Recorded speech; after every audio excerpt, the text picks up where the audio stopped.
Bonjour à tous, troisième vidéo de cette série sur l'immunité en terminale, le schéma bilan de la réaction inflammatoire, The Big Schema.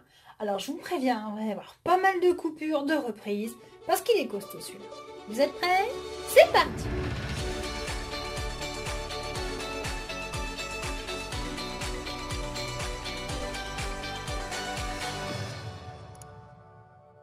Allez, on y va, on commence. Donc pour ce schéma bilan sur la réaction inflammatoire, la peau, une épine qui est rentrée, qui fait rentrer des bactéries. Nous sommes en première étape, la blessure.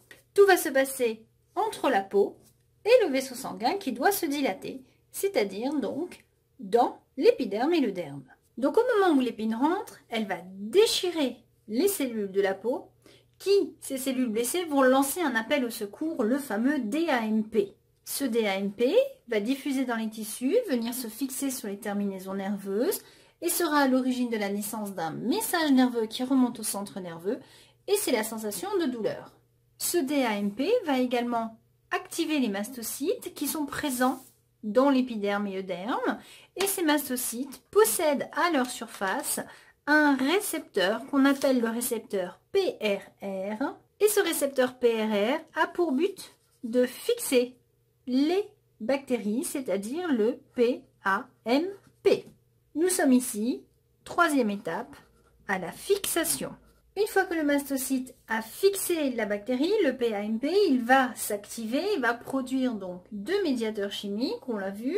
Tout d'abord les prostaglandines, qui vont stimuler les terminaisons nerveuses pour la douleur et qui vont aller stimuler le vaisseau sanguin. Le mastocyte produit également un autre médiateur, l'histamine, qui elle aussi va agir sur la paroi des vaisseaux sanguins. La fixation ne se fait pas uniquement au niveau du mastocyte. Nous avons dans le derme et l'épiderme plusieurs catégories de cellules dites sentinelles. Elles jouent le rôle de sentinelles, elles protègent l'intérieur de notre territoire, exactement comme les sentinelles qui se trouvent sur le chemin de garde d'un château fort, tout autour des remparts. Donc vous avez ici d'autres catégories de cellules qui vont agir, et notamment la cellule dendritique. Cette cellule possède également un PRR, enfin plusieurs. Elle va donc fixer la bactérie, elle va l'ingérer. On va donc retrouver à l'intérieur des débris de cette bactérie. Et le débris de cette bactérie, devenu donc antigène, va être exposé à la surface de la membrane de la cellule dendritique grâce à un CMH, complexe majeur d'histocompatibilité, de manière à aller ensuite, grâce à une migration, en direction des ganglions, présenter cet antigène aux lymphocytes T et B qui se trouvent stockés dans les ganglions. Donc ici, nous avons parmi les sentinelles le soldat qui, une fois qu'il a chopé, je sais pas moi, la bannière de l'ennemi, court à l'intérieur du château fort pour aller prévenir le général des armées. Chef, on est attaqué, regardez, je vous ai ramené son bagnon, voilà à quoi il ressemble, est-ce que vous savez quel soldat il faut envoyer pour défendre le territoire? Voilà, lui, c'est son rôle, c'est d'aller prévenir le général. Nous avons sur notre rempart une autre catégorie de soldats, c'est le macrophage. Lui aussi est capable de fixer, grâce à son PRR, les bactéries. Et une fois qu'il a fixé la bactérie, lui aussi va s'activer et produire des médiateurs chimiques. Il produit des prostaglandines, mais également des chimiokines. Nous avons également la fabrication et la diffusion du TNF-alpha en direction des vaisseaux sanguins. Enfin, le macrophage produit de l'interleukine 15. Cette interleukine 15, elle va agir sur lui-même, mais elle va également agir sur d'autres cellules de l'immunité, toutes les cellules douées de phagocytose. Donc pas le mastocyte, elle peut aller agir sur la cellule dendritique, mais je ne vais pas m'amuser à faire une flèche, là on va surcharger le schéma. Donc elle va agir sur une autre cellule douée de phagocytose qui va arriver du vaisseau sanguin, ça va être le granulocyte. Donc cette étape 3 de fixation qui se fait finalement sur toutes les cellules sentinelles va provoquer un ensemble de réactions qui aboutissent toutes au vaisseau sanguin. Donc l'étape 4 va se passer ici. Grâce aux prostaglandines et à l'histamine, nous avons un afflux de sang qui se fait au niveau de la blessure en raison d'une vasodilatation et d'une augmentation de la perméabilité des parois du vaisseau. Le gradient de chimiokine est à l'origine de l'attraction des cellules circulantes, à savoir granulocytes, monocytes. Elles vont être attirées, elles auront tendance à vouloir se concentrer au niveau de la zone de réception des chimiokines envoyées par les macrophages.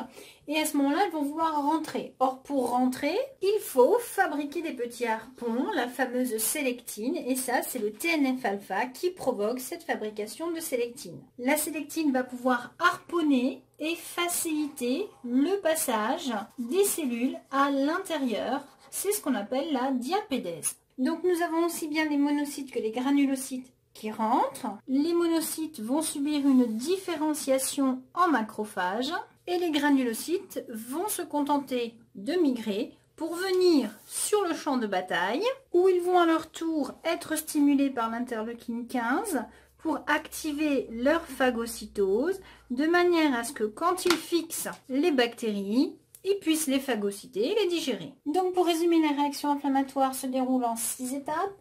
1. Blessure. 2. Douleur. 3. Fixation sur les cellules sentinelles qui vont s'activer, qui vont balancer des médiateurs chimiques pour activer 4. L'afflux de sang, la vasodilatation, la perméabilité. 4B, l'attraction des cellules circulantes. 4C, l'expression de la sélectine pour faire rentrer par diapédèse ces cellules circulantes, les fameux renforts.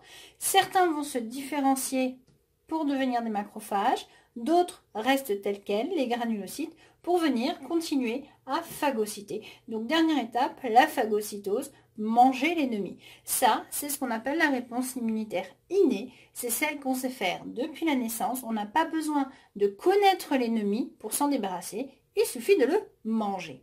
Maintenant, cette réaction inflammatoire, on peut la contrôler simplement en limitant la production des prostaglandines pour diminuer la douleur, diminuer la vasodilatation. Donc ce sont les anti-inflammatoires, soit les anti-inflammatoires non stéroïdiens, ibuprofène, paracétamol, aspirine, soit les anti-inflammatoires stéroïdiens, la cortisone. Et si par hasard nous avons une grosse crise d'allergie parce que nous avons des mastocytes qui libèrent un peu trop d'histamine, on va pouvoir bloquer la libération d'histamine grâce aux antihistaminiques.